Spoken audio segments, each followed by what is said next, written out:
نحمده ونصلي على رسوله الكريم اما بعد اعوذ باللہ من الشیطان الرجیم بسم اللہ الرحمن الرحیم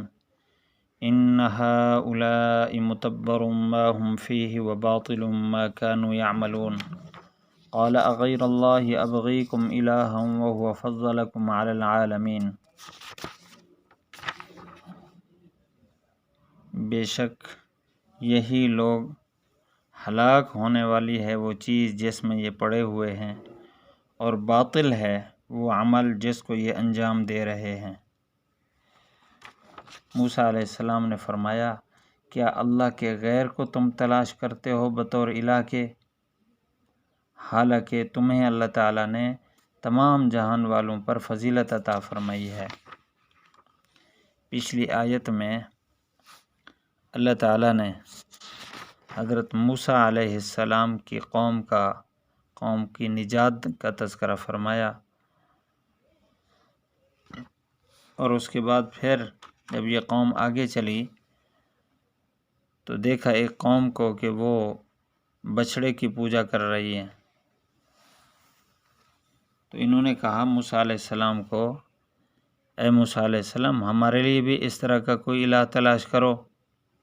موسیٰ علیہ السلام نے بڑی سختی سے کہا، انکم قوم تجہلون، تم تو جاہل قوم ہو، تمہیں اللہ تعالیٰ نے آزادی عطا فرمائی، اللہ تعالیٰ نے دریا سے پار کر دیا، اور عبادت کے لیے تم غیر کو تلاش کرتے ہو۔ بڑی سختی سے فرمایا، اور ساتھ ہی فرمایا، ان ہؤلاء متبر ما هم فیہ وباطل ما كانوا یعملون، کہ یہ قوم جس بچھڑے کی پوجا کر رہے ہیں، یہ اس بچھڑے میں تو تباہی ہے،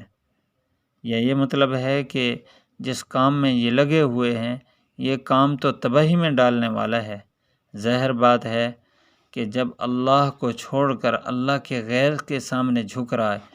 وہ ان کا کچھ بھی نہیں بنا سکتا، نہ کچھ بگاڑ سکتا ہے، وہ تو اپنے وجود میں خود غیر کا محتاج ہے۔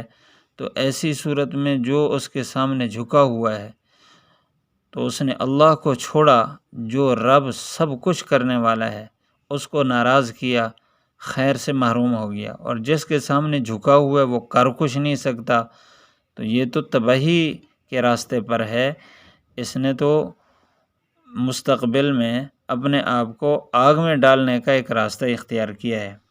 اور ساتھ ہی فرمایا وَبَاطِلٌ مَا كَانُوا يَعْمَلُونَ، ایک تو وہ خود جس کی پوجا کر رہے ہیں وہ تباہ ہونے والا ہے، اس کا وجود ختم ہونے والا ہے،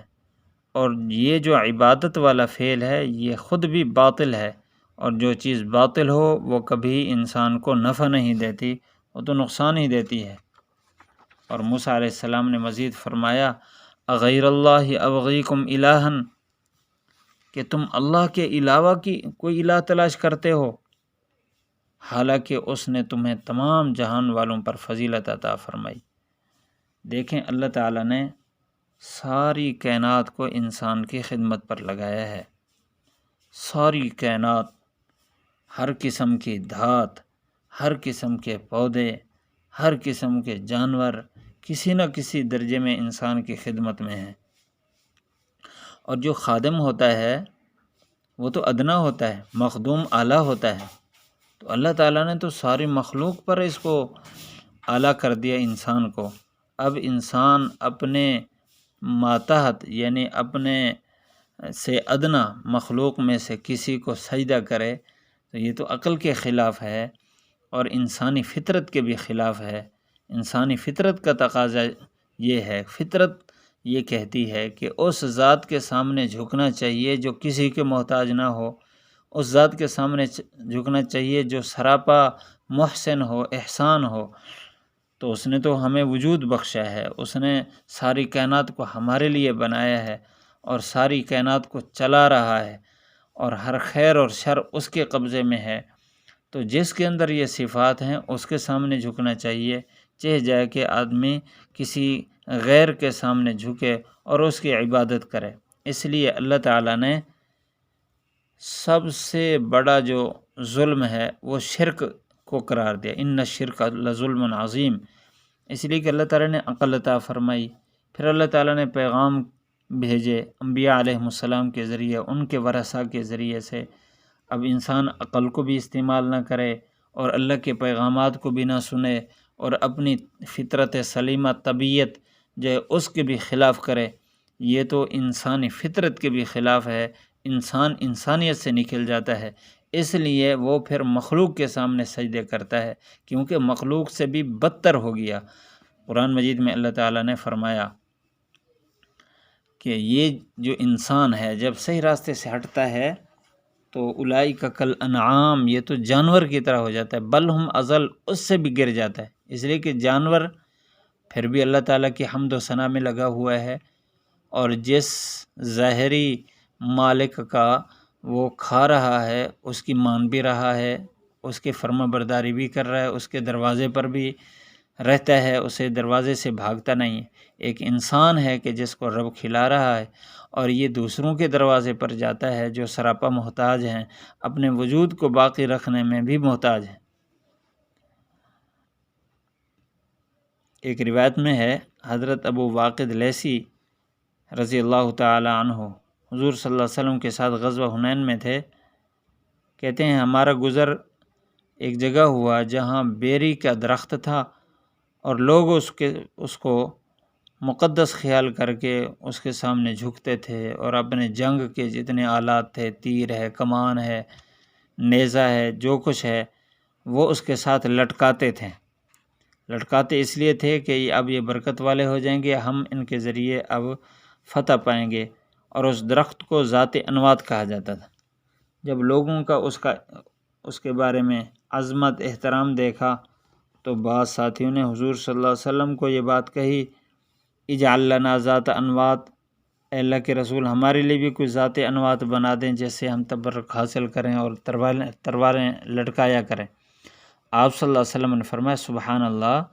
یہ تو وہی بات ہوئی جو موسیٰ علیہ السلام کے قوم نے آپ سے یہ کہی تھی، اجعل لنا الہا کما لہم آلہہ، جیسے ان کا الہ ہے ہمارا بھی کوئی الہ بنا دے۔ کتنا حماقت کی بات! مشرکین تو کسی مشرکانہ تصور کی بنیاد پر اس درخت کو مقدس خیال کرتے ہیں،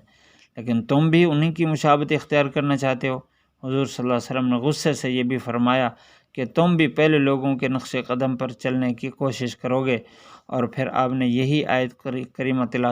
تلاوت فرمائی جس خدا نے تمہیں برتری عطا کی ہے اس کی عبادت میں کسی کو شریک نہیں ٹھہرانا چاہیے، اس کی عظمت اور تقدس کو پہچاننا چاہیے۔ اس قسم کے بت یا کوئی دوسرے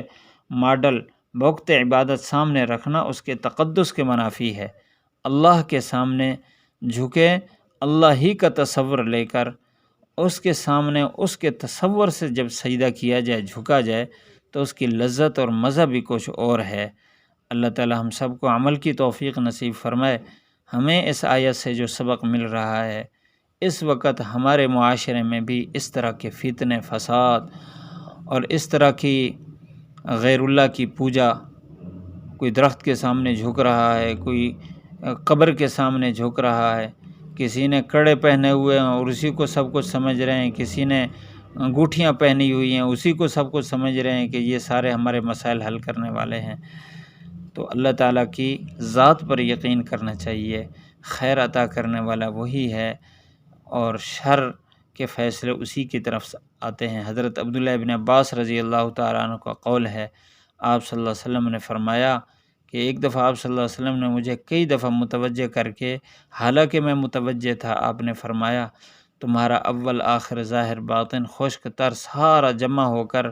اگر کسی تیرے لیے نفع کی کوشش کرے تو تجھے نفع نہیں پہنچا سکتے مگر وہی جو اللہ نے پہلے لکھ دیا۔ اگر اول آخر پہلے بعد والے سارے کے سارے جمع ہو کر تجھے نقصان پہنچانا چاہیں تو نقصان نہیں پہنچا سکتے سوائے اسی کے جو اللہ تعالیٰ نے پہلے لکھ دیا ہے۔